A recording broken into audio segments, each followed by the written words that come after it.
I want to show y'all what we are up against. We have this post from Cassandra McDonald's at Cassandra Rules on X. This lady is crying on TikTok because she has kids at home and is going to harass ICE officers. She does it anyway. Got to get those social media brownie points. Completely broken compass. What is wrong with these women? So here's the video. I don't care for the song. Okay.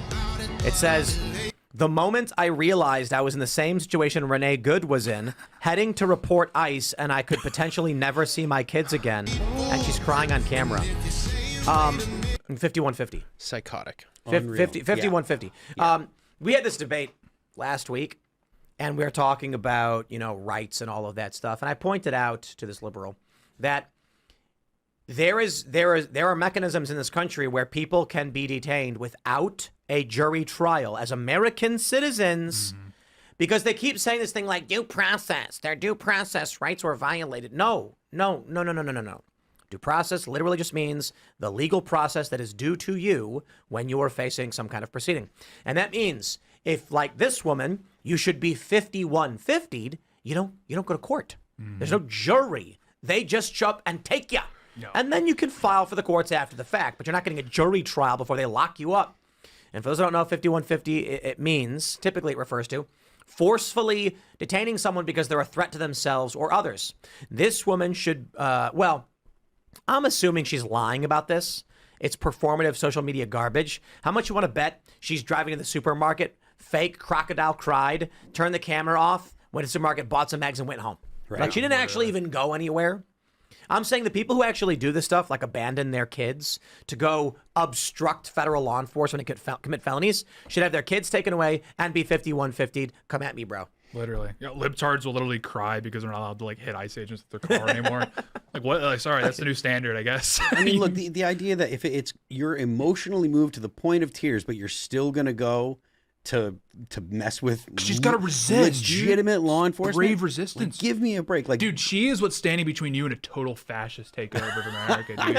If it weren't for her bravely going to Sprouts in the morning, thank you, dude, Karen. Literally, dude, we would be living in the gulag. We'd all be in gulags. Right now, this brave warrior. What are the supermarket chains in Minneapolis? Dude, because out here in Florida, you got Publix. I can't pronounce the Somali words very well. Not good at that.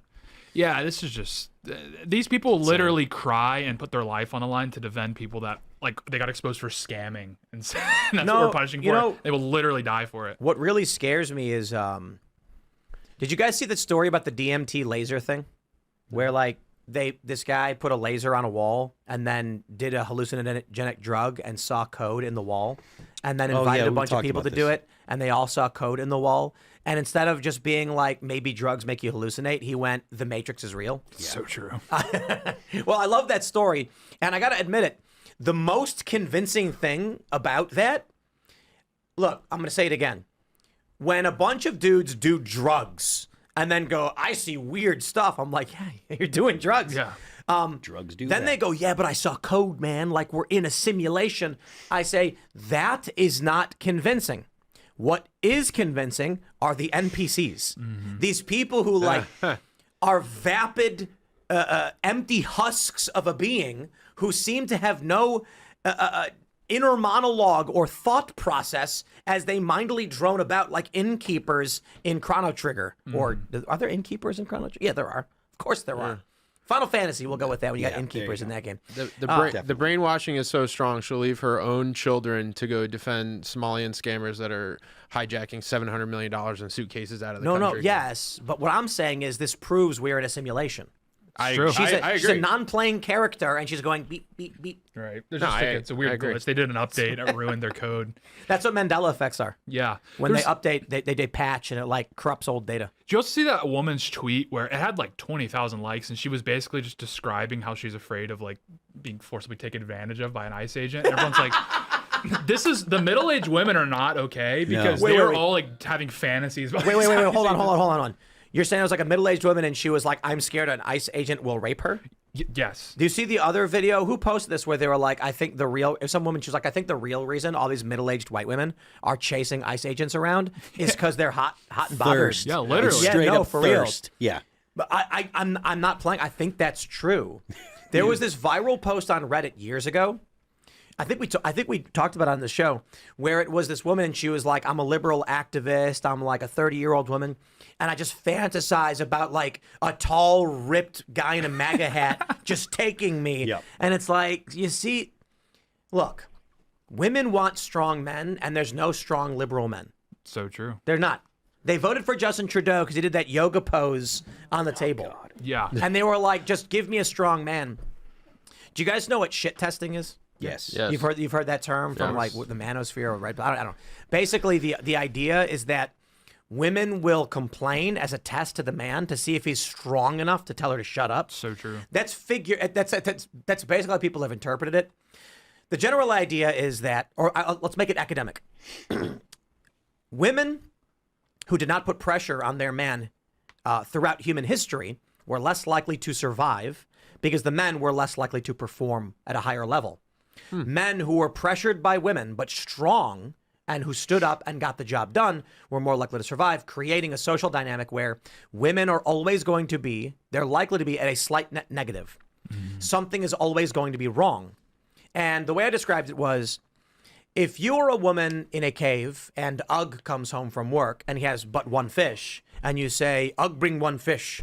Me need two fish. Ugg go, oh, fine, me, Ugg, go get two fish. Guess what? They got extra food. They're going to survive better than the other cave where the wife says to Grog, oh, Grog, okay, one fish. Me love Grog. And then they hug. So the women that were like, do more, you're not doing enough, were more likely to have successful surviving families because they put pressure on the men. I think this is a component of what we're seeing, but it's at a macro scale. Yeah. So these middle-aged liberal women are chasing around ICE agents, yelling at them. But I think, and I'm not saying all women are like this. I'm not saying all the liberal women are get so angry. I'm saying this. No, I'm saying They'll be there angry is a anyways. psychological component for some women. Yeah. Where they're looking at these strong guys who are going to stare them in the face and say, shut your mouth. And they like it. Oh, they're getting feral. They're getting feral. This is what I've maintained this position. This is a very serious political position. Everyone needs to hear me when I say this. This is like just objectively true. You can't debate. Femcells are the biggest threat to the republic right now. Femcells, you've heard of these? Uh-huh. Yeah. Femcells, like, because they do one of two things. They either just like start like horny posting on Twitter, or they run into ICE agents with their car. That's like they're the biggest issue. You see this woman completely unhinged. So I thought it was the awfuls. Affluent, white, female, urban, liberals. No, these are femcells for sure. I know them when I see them. I mean, I can kinda thought they were smell the them. same It's like a thing, aren't pheromone thing. There's a I good think. mix of Karens in there too. There's some Karens. You know, I'm a Karen defender. I'm a big Karen big, defender? Oh, big time. Yeah. Really? Yeah. That's a whole nother. I could defend that too. I could go on a tangent about why I'm like pro Karen. I don't want. I'll I'll after the show. Yeah, we could do after. Yeah, in private. Yeah. Just- I don't think I want cameras going when I explain why. It gets very racial. But Wait. What would you describe Renee Good and her wife? That doesn't necessarily fit the want a that strong one's man. tough. Well, she doesn't have a man. That's why she needed to push the ICE agents, because she doesn't have a man to. And they didn't have a Subaru, so they got really antsy. Yeah. You know? Yeah, she probably didn't have a wallet Was it, either. what was it? It wasn't a Jeep Liberty, was it? No, it was like a compass or something. I Yeah, think. something like that. Yeah, No, yeah. I mean, The it's the car same she was car. in, Honda Pilot. It was a Honda Honda Pilot, Pilot. there you Oh, go. that is, Same that thing. is kind of, if you have a Honda Pilot out there, you might want to trade it in. But Yeah. It's just true. There is like a weird like feral component with these HUDs. But so to it speak. is. I think it's important to point out and fair to point out that there is a bifurcation in the psyche of or in the social order that women are experiencing in this country, liberal women, and that is you cannot be socially accepted if you're with a conservative guy. He's a Nazi, he's a fascist. So of course there are, I think the majority of circumstances are where liberal women will refuse to date a conservative guy. The ultimate point here is the psychological argument is that many of these women would prefer to date a strong masculine man who's going to tell them no and who's going to choose to do something aggressive. There was another funny post that was viral on X where I can't remember who it was. They said on a leftist forum, somebody was asked to name a good male role model. Who would you think is a good? You guys see this one? And guess who they chose? What was the top post for? Can you name a strong male role model on the left? Tim Waltz. Aragorn. Yeah. Who? Aragorn. You know the fictional character from Lord of the Rings? Oh. And it was like you can't, because To liberals, men are always bad. Like that's the liberals, the liberal orthodoxy. Men are bad and privileged. So in order to get a perfect man, he has to not exist. That's what we're dealing with. But that being said, I think psychologically, like this lady crying, I think it's fair to say that all these middle-aged liberal women are hunting down ICE agents because they want to be around them. Yeah, ICE Tracker is like a dating app for them. Like, look at this right here. Look at this other video from Cassandra. It says, this guy was so into himself. Let's give him the appropriate attention he deserves. No. Hold on. Let's think 2 seconds about what that actually means. Let's give him the appropriate attention he deserves. There's an ICE agent. He's tall, no mask on. He fears no man or woman. And they're filming him and yelling at him. Now, why? Why this one guy? And why does he deserve attention? Let's stop for a second and ignore the political context. What would you think if there was a guy standing on a street corner looking around, and he was like a law enforcement guy, and a lady was pointing the camera at him saying, let's all give him the attention he deserves? You'd imagine she's into it. You're like, wow, man, she's posting this being like, look at this guy. Oh, my God. Yeah, no, it's Freudian true. Yeah, slip. Yeah, it's like free game for all the fellas out there. Just sign up for. No, yeah, it's a total issue. Sorry, liberal men. It's the modern Romeo and Juliet. It's so true. Sorry, the liberal men. The racially insensitive podcasters always get the girl. There's not much that can be done about it. Racially insensitive. Yeah. Thanks for checking out this clip from Timcast IRL. Make sure to watch the show live Monday through Friday at 8 p.m. Subscribe to this channel, and we will see you all there.